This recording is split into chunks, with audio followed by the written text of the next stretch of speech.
সর্বত্র সর্বকালে সর্বস্থানে কোনো বাধা নিষেধ নাই, সমস্ত বিধি নিষেধের উপরে এই মন্ত্র।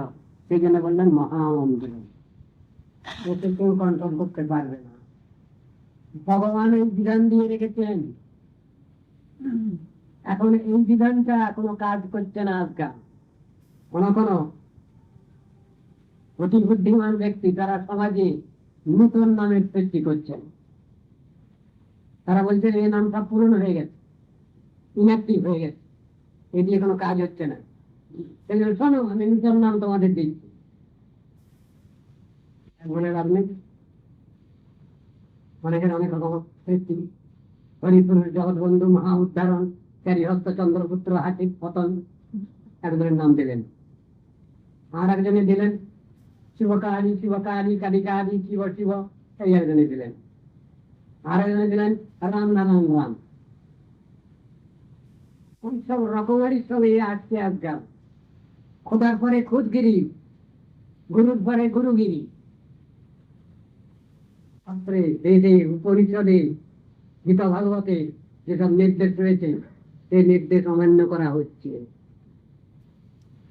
নতুন বিধান সব শিখলে না, পূরণ হয়ে গেছে, ওসব ওগুলো চলবে না। এখন নতুন নাম কোনো কি করা হবে? বর্ণাতারা দাঁড়াই কথা, কার বিচার নেব আমি, কার উপদেশ নির্দেশ আমি পালন করব? মুশকিল হয়ে গেছে তো। নানা মুনি নানা মত, কখন থেকে হলো কথাটা? নানা মুনির নানা মতটা কখন থেকে হলো? একটা সময় হয়েছিল তো। কখন? যখন পরীক্ষিত গঙ্গা তীরে প্রায় প্রবেশনে বসে আছেন মহারাজ পরীক্ষিত সভায়। তিনি ব্যবস্থা চাইছেন, 7 দিনের ভিতরে তক্ষক সর্পদংশনে আমার মৃত্যু হবে, এই নিদারুণ অভিসম্পাত আমার উপরে। হে ঋষিগণ, আপনারা সব ব্যবস্থা দেন, আমার সময় তো সীমিত। কি করে আমি এরই ভিতরে এই কয়েকদিনের মধ্যেই আমি ভগবানের সাক্ষাৎ দর্শন এবং কৃপা পাবো? বিভিন্ন অধিকারে আছেন, কেউ কর্মী, কেউ নির্বিশেষ জ্ঞানী, কেউ নির্বিশেষ যোগী, কেউ তপস্বী, আবার কেউ বা ভক্ত। বিভিন্ন রকমের উপদেশ আসতে লাগলো। এ মহারাজ, আপনি কর্মাচরণ করুন, যাগযজ্ঞ করুন, দান টান করুন, এই কলিকাল দান ধর্মে প্রতিষ্ঠিত আপনি দান টান করুন। কেউ বললেন আপনি জ্ঞানানুশীলন করুন, কেউ বললেন আপনি যোগ ধ্যান লাগিয়ে দেন। ভক্তির কথা আর কেউ বলছেন না। নানা মুনির নানা মত। যে সভার ডেকেছেন সে সভায় আমাদের কৃষ্ণদ্বৈপায়ন বেদব্যাস ঋষি হাজির আছেন। তা ওরা কিছু ভক্তির কথা বললেন না, উনিও কিছু ভক্তির কথা বললেন না, মুখ বন্ধ। সেই সভায় হাজির আছেন কৃষ্ণদ্বৈপায়ন বেদব্যাস। বেদব্যাসের পিতা পরাশর সেই সভায় হাজির আছেন। পরাশরের পিতা শক্তি, তিনিও হাজির আছেন সেই সভায়। কিন্তু একটা ছেলের জন্য অপেক্ষা। সে যতক্ষণ ওই সভায় প্রবেশ না করছে ততক্ষণ ওই সব বাদ বিতণ্ডা চলছে। সব ছেলেটা যখন উপস্থিত হয়েছে, সব মুনি ঋষি সব উঠে দাঁড়িয়েছেন, আসুন আসুন, আগম্যতাম আগম্যতাম, উপবিশ্যতাম উপবিশ্যতাম। ছেলেটার জন্য অপেক্ষা। বয়স কত হবে? বেশি না, 16 বছর হবে। তখন কৃষ্ণদ্বৈপায়ন বেদব্যাস বলছেন, হে মহারাজ পরীক্ষিত, এবার আপনার মনোবাঞ্ছা মনোবাসনা পূর্ণ হবে। আপনি যা খুঁজছেন যে ব্যবস্থা, সেই ব্যবস্থা এখনই ঠিক গ্রহণ করা হলো। এতক্ষণ পরে ভক্তির কথা কেউ বলেননি, এই দুনিয়ার কর্মজ্ঞান যোগের কথা বলেছেন। যে ভক্তি না হলে সবটাই বিফল, ভক্তির কথা কেউ বললেন না। কৃষ্ণ নিজেই বলছেন, ভক্তি ছাড়া আমাকে কেউ লাভ করতে পারে না। ন সাধয়তি মাং যোগো, ন সাংখ্যং ধর্ম উদ্ধব, ন শ্রদ্ধায় তপস্ত্যাগো যথা ভক্তির মমর্জিতা। আমার প্রতি অর্জিতা ভক্তি, একনিষ্ঠা ভক্তি আমাকে যেমন বশীভূত করে, কর্মজ্ঞান যোগা দিয়ে আমাকে বশীভূত করতে পারে না।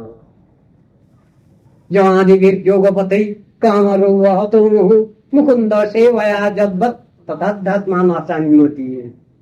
ওই ভক্তি সেবা একই কথা। মধ্যে কি বলছেন? কথাই বলছেন, ভক্তির কথাই বলছেন। ভক্তিয়া মাম অভিজানাতি যবান যষ্টাস্মি তত্ত্বতঃ ততো মাং তত্ত্বতো গত্বা বিশতে তদনন্তরম। ভক্ত্যাহম একয়া গ্রাহ্য শ্রদ্ধয়াত্মা প্রিয়সতান ভক্তি পুনাতি মন্নিষ্ঠা সপাকানপি সম্ভবা। ভাগবতের কথা।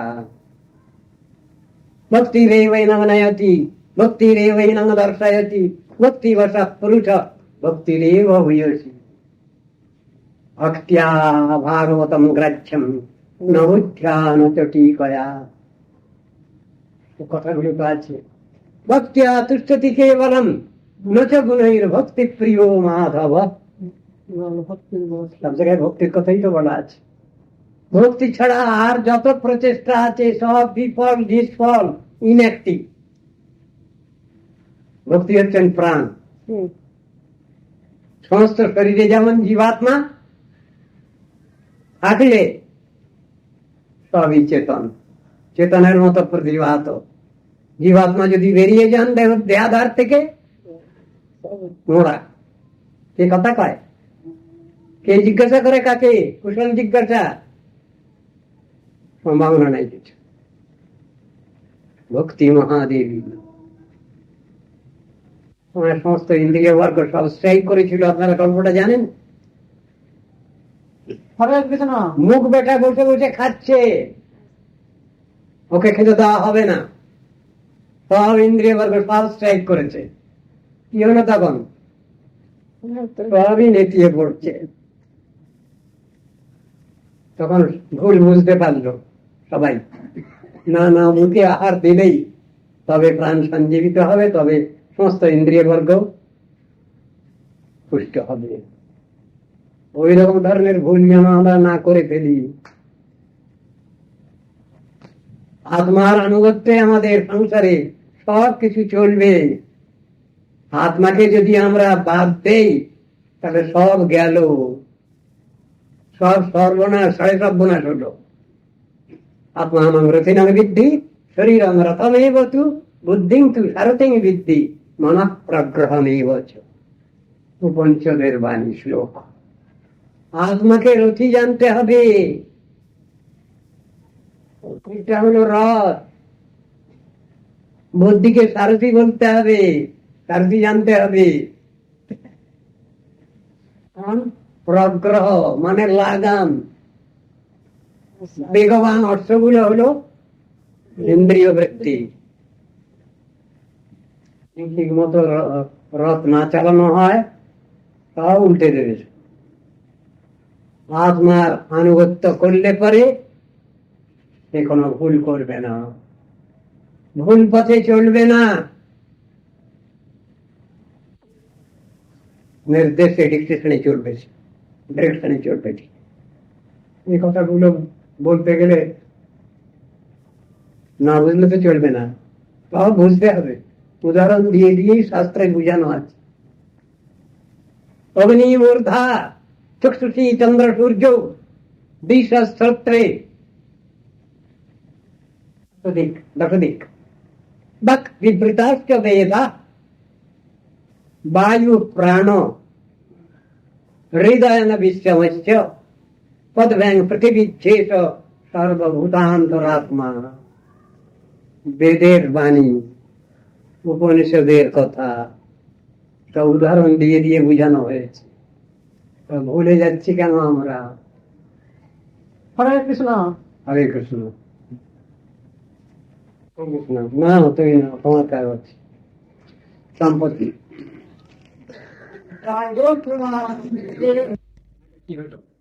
হলো না?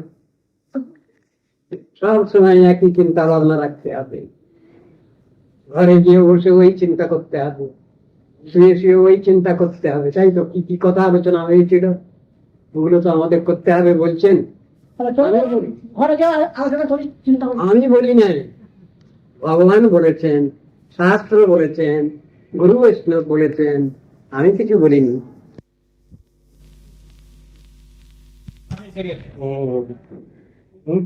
মুক্তি হয়ে গেছে না, ওইসব ন্যাচের মতো ওটা ন্যাচ রয়েছে, ওখানে ওই কথা বলে ঠিক আছে, তা নয়, কথা নয়, ঠিক আছে।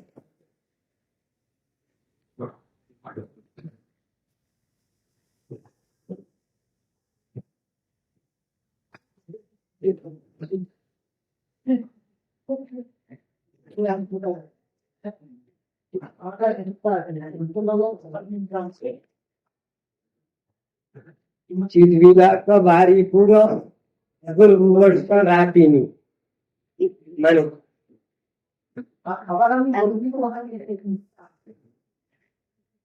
तो सुंदर जन जी चितविलास का भारी पूरा वर्ष का रातिनी चितविलास शब्द अर्थ की আর ভারী পুরা বলছেন আবার ভূর্ভুবস্ব রাপিনী বলছেন। এখানে ভূর্ভুবস্ব মানে কথাটা তো বলা হচ্ছে সূর্যপুত্রী যমুনা দেবীর জন্য, যমুনা দেবীর বিষ্ণুকে বলা হচ্ছে চিৎবিলাস ভারী পুরা ভূর্ভুবস্ব রাপিনী। শব্দের তার অর্থ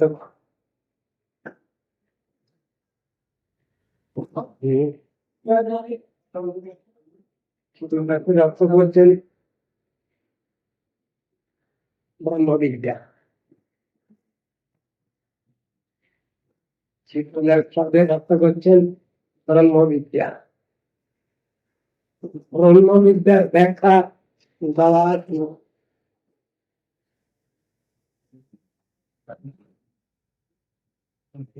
কিভাবে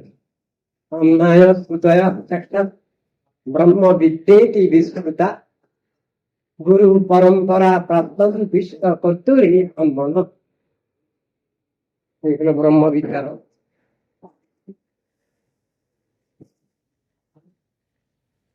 কৃষ্ণ থেকে আরম্ভ করে, ব্রহ্মা থেকে আরম্ভ করে যে অন্যয় বাক্য, শ্রুতি পরম্পরা প্রাপ্ত যে বেদ সংহিতা বাণী, তাকে বলা হচ্ছে চিৎবিলাস। এখানে যমুনা দেবীর ক্ষেত্রে এটা প্রয়োগ করা হচ্ছে কেন?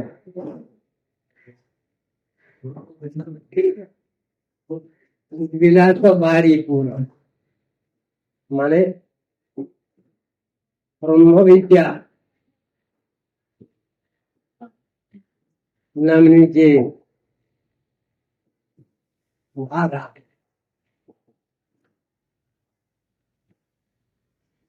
ভারী পুরো সাধারণ জল না, চিৎবিলাস ভারী পুরো। আর ভূর্ভুবস্ব রাপিনী, ভূর্ভুবস্বকেও যিনি ঘিরে আছেন বা অতিক্রম করেছেন,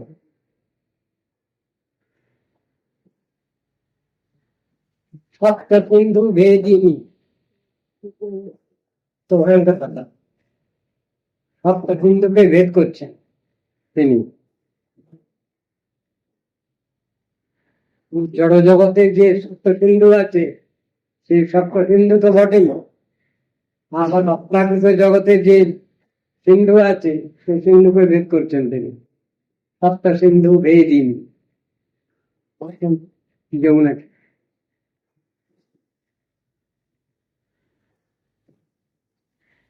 তাহলে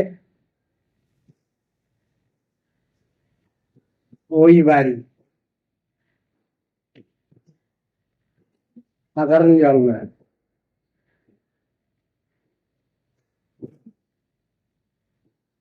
গঙ্গা দেবী বড় না যমুনা? না যমুনা দেবী বড়? প্রশ্ন আছে, তাহলে উত্তরটা কি হবে? আমি বিচার আর গঙ্গার পরিবেশ আর কোন স্তর নদী তুলনা করা চলবে কিনা? আমরা যখন তীর্থ আহ্বান করি মন্ত্র, সেখানে মন্ত্রটা বলি কি? যমুনে চৈব গোদাবরী সরস্বতী নর্মদে সিন্ধু কাবেরী জলেস্মিন সন্নিধিং কুরু, এই বলি। আগে ওখানে বলা হয়েছে গঙ্গা, গঙ্গে, তারপরে বলা হয়েছে যমুনা।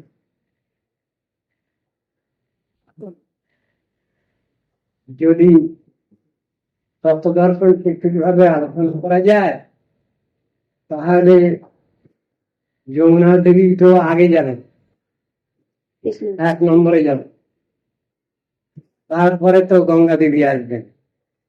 এ তো তত্ত্ব দর্শনের বেলায় রসগত বিচারের মতো রসগত বৈচিত্র্যের ক্ষেত্রে। কিন্তু এখানে বলা আছে গঙ্গে চ যমুনা চৈব। আমরা বিচারটা কোথা থেকে কিভাবে নেব? যমুনা দেবীর একটা প্রণাম মন্ত্র আছে, তাতে পাওয়া যাচ্ছে গঙ্গাদি তীর্থ পরিশোভিত পাদ পদ্মে, শেষের দিকে আছে রাধা মুকুন্দ মুরিতান। গঙ্গাদি তীর্থ পরিসেবিত পাদ পদ্মা, তিনি হচ্ছেন যমুনা দেবী। এই কথা বলা আছে।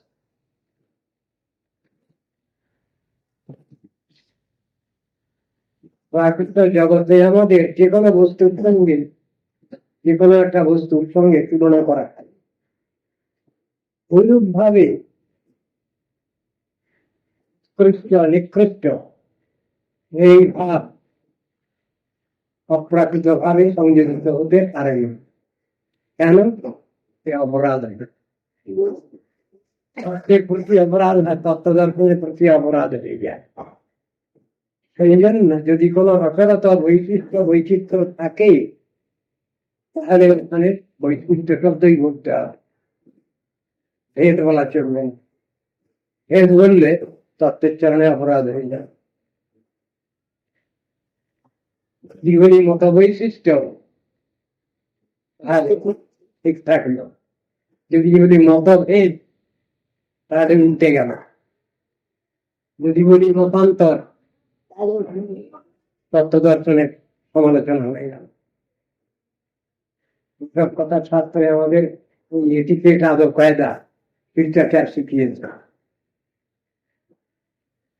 ওই জন্য ওখানে তত্ত্ব দর্শন বিচারের ক্ষেত্রে গঙ্গাদি তীর্থ পরিসেবিত পাদ পদ্মে, যিনি যমুনা দেবী, যেখানে স্বয়ং রাধা গোবিন্দ লীলা বিলাস করেছেন,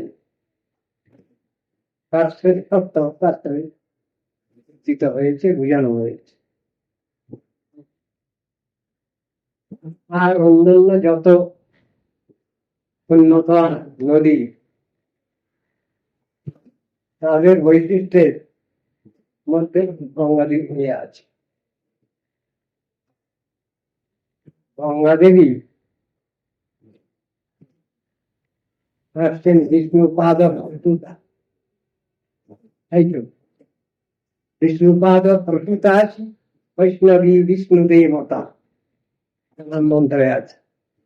পাহি নস্তেন হস্তত্বাদন মরণান্তিকা। তাহলে বলা হচ্ছে বিষ্ণুপাদ পদ্ম প্রসূতা, এক কথায় ভগবানের পা ধোয়া যোগ, সোজা কথা। সেই জল ধরে রেখেছিলেন ব্রহ্মা কমণ্ডলুতে। এইদিকে ভগীরথ বানর ক্লিষ্ট হয়ে দুঃখিত হয়ে তার সকল বংশকে উদ্ধার করবার জন্য তিনি প্রার্থনা করলেন। সেই জন্য সেই কমণ্ডলু জল ছুটতে হলো। আর বিদ্যার উপর দিনকে তখন দেওয়া হলো শিব ঠাকুরকে, মহাদেবকে।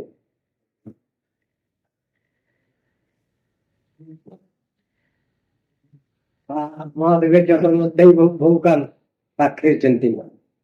মহাদেব ছাড়বেন না। তারপরে জটা দেওয়াতে বেরিয়ে গেলেন তিনি, নাড়তে লাগলেন। নাম হলো অলকনন্দা, তার নাম হলো।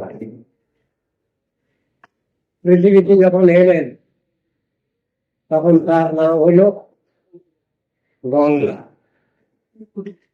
সুরধনী। তার নামকরণ হয়েছে। ভগীরথ নিয়ে এসেছেন তার নামানুসারে ভাগীরথী নাম। আবার জন্মমণি রাগ করে তার খুশি ভাসিয়ে নিয়ে গিয়েছিলেন বলে তিনি এবার সব জল পান করে ফেলেছেন। এখন কি করেন? সেই জন্য তিনি আবার গুরু চিরে বের করলেন।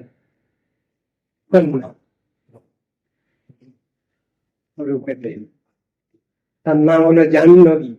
নাম হলো গঙ্গার আর এক নাম হলো জাহ্নবী। তাহলে ভাগীরথী, ভগবতী, গঙ্গার ত্রিপথগামী। গঙ্গার তিনটে নাম সাধারণ, অলকনন্দা, সেখানে ভাগীরথী। আর এই গঙ্গা দেবী যখন পাতালে প্রবেশ করেছেন তখন নাম হয়েছে ভগবতী। গঙ্গার ত্রিপথগামী শাস্ত্রে বলা হয়েছে। তো মন্দাকিনী কখন নাম হলো? মন্দাকিনী, মন্দাকিনী গঙ্গার অপর নাম কি মন্দাকিনী আছে? মন্দাকিনী নাম আছে কখন? ওই স্বর্গের, স্বর্গেতে মন্দাকিনী নাম আছে, অলকনন্দাও নাম আছে। ওই তো মন্দাকিনী কেদারনাথ দেখলে কেদারনাথ থেকে বেরিয়ে দিই। হ্যাঁ, মন্দাকিনী কেদারনাথ থেকে এসে না হ্যাঁ, কেদারনাথ বৈষ্ণব হয়ে আছে। কেদারনাথ রাজনীতির পথে আছেন গঙ্গা দেবী। বিভিন্ন রকমের নাম আছে। মন্দাকিনী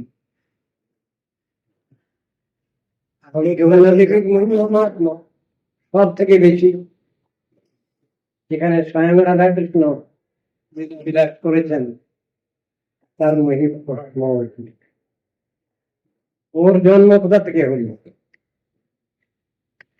কলিন্দ পাহাড়ে জন্ম হয়েছে, তাই না? কলিন্দ নন্দিনী মানে কালিন্দী। কালিন্দী হলো যমুনার নাম। কলিন্দ নন্দিনী, কালিন্দী নন্দিনী না, কলিন্দ পাহাড় থেকে উনি জাত হয়েছেন। এই জন্য কলিন্দ নন্দিনী নাম হয়েছে। বিপুল তরঙ্গা।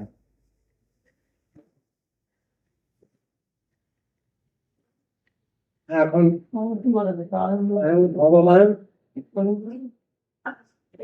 ভগবানের তত্ত্ব দর্শন, ব্রহ্মবিদ্যা যদি জানা যায় তাহলে ভগবানের চিৎবিলাস অনুভব হয়। যদি ব্রহ্মবিদ্যা জানা যায়, ব্রহ্মবিদ্যা মানে ভগবান থেকে, ব্রহ্মা থেকে যে গুরু পরম্পরা প্রাপ্ত যে বেদ সংহিতা বাণী শিক্ষা ধারা আসছে তাকেই বলে ব্রহ্মবিদ্যা।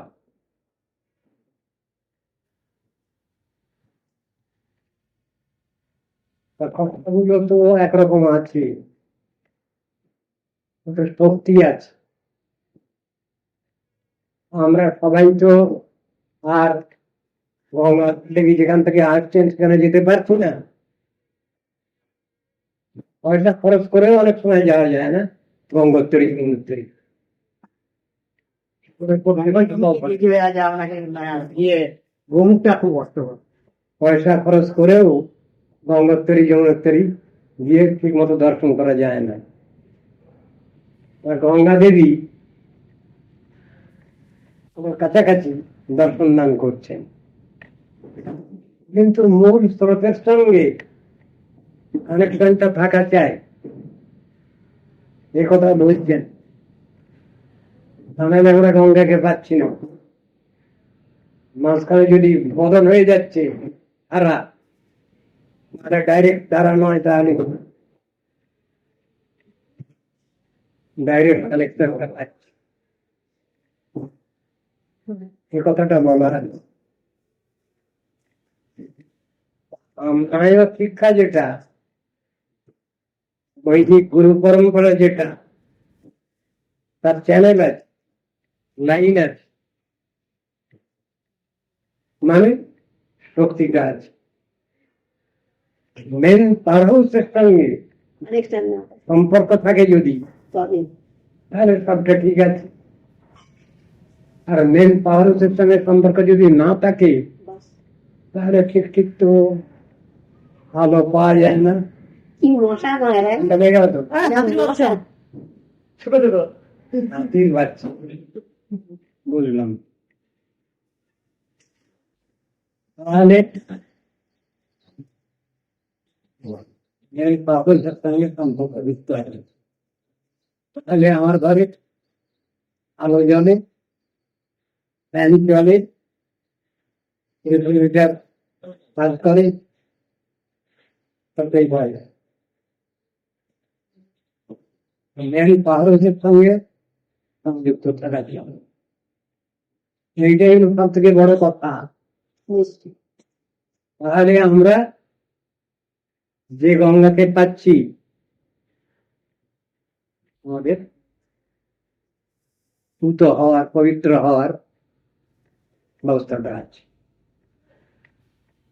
বিদ্যা যেটা গুরু পরম্পরা প্রাপ্ত যে শিক্ষা, উপদেশ, বাণী, সে প্রপারলি কানেক্টেড বলছেন শাস্ত্রে। কিরকম কানেকশনটা? মূলের সঙ্গে কানেকশন, লাইনটা ঠিক চাই, এটা ঠিক চাই। জীব চট্টোপাধ্যায় একটা প্রবন্ধ লিখলেন পালামু দর্শনে। যারা পুরনো তারা, হ্যাঁ আমাদের ম্যাট্রিকুলেশন কোর্সে ছিল সঞ্জীব চট্টোপাধ্যায় সেই পালামু যাবেন, পাহাড়ে যাবেন, যেখানে গিয়ে উঠেছেন সেখান থেকে আমার ওইসব আগ্রহ খুব। থেকে কতটা হবে ওটা ওর ধারণা মাইল পাচ্ছে হবে। বেরিয়ে দু চারজনের সঙ্গে পরামর্শ করলেন যখন, তখন জানলেন ওটা এখান থেকে 50-55 মাইল দূরে। দেখতে কিরকম হচ্ছে পাহাড়টা, ঠিক যেন হরিজন্টাল লাইনে যেন মেঘ, দূর থেকে পাহাড়টা ওরকম দেখতে লাগে। তবে সঞ্জীব চট্টোপাধ্যায়ের অ্যাসেসমেন্টটা ভুল হয়েছে, 5 মাইল দূরে নিশ্চয়ই নয়। তারপরে তিনি জেনারেটর নিয়ে কিভাবে যাওয়া যাবে সব ঠিক করে গাড়ি গাড়ি করে তিনি গেলেন। তারপরে ওখানে গিয়ে গাইড নিলেন। ওই যে পাহাড়টা আমরা দেখছি বহু দূরে হরাইজন্টাল লাইনে, এটা মেঘের রেখার মতো। তা দূর থেকে তো ওইরকমই দেখায় পাহাড়। ওদের যে অঙ্গজ্যোতি বা অঙ্গকান্তি ব্রহ্ম, ওই রকম ধরনের ব্যাখ্যা দিয়েছেন শাস্ত্রে। ওই দূরবর্তী ইয়েতে দিগন্ত রেখায় হরাইজন্টাল লাইনে ওই মেঘের মতো যে রেখাটা, ওইটাই হলো পাহাড়। তত্ত্ববিদস্তত্ত্বম যদ জ্ঞানমদ্বয়ম ব্রহ্মেতি পরমাত্মেতি ভগবান ইতি শব্দতে। ভগবত তত্ত্বের তিনটা অ্যাসপেক্ট, ব্রহ্ম, পরমাত্মা, ভগবান। বহু দূর থেকে পাহাড় যেমন দেখতে লাগে, এ হলো ব্রহ্ম দর্শন। কাছে যাওয়া গেছে, তখন দেখা যাচ্ছে যে পাহাড়ের তো অনেক গাছপালা আছে, এর মধ্যে ধোঁয়া উঠছে। ওটা বহু দূর থেকে একটু দেখা যেত, কাছে গিয়েও দেখছেন ধোঁয়া উঠছে। যখন পাহাড়ে চড়াই করলেন, তখন দেখলেন পাহাড়ের রাস্তা আছে, কেটে কেটে সিঁড়ি করা আছে, বহু রকমের গাছ, বহু ফলের গাছ, বহু ফুলের গাছ, মন্দির টন্দির আছে, অনেক ঘর বাড়ি আছে। ধোঁয়া উঠছিল, সেখানে দেখা যাচ্ছে না আগুনও আছে। ধোঁয়া থাকলেই নিশ্চয়ই সেখানে আগুন আছে ধরে নিতে হবে, হাইপোথিসিস করতে হবে, লক্ষণা করতে হবে। সবগুলো দেখলেন।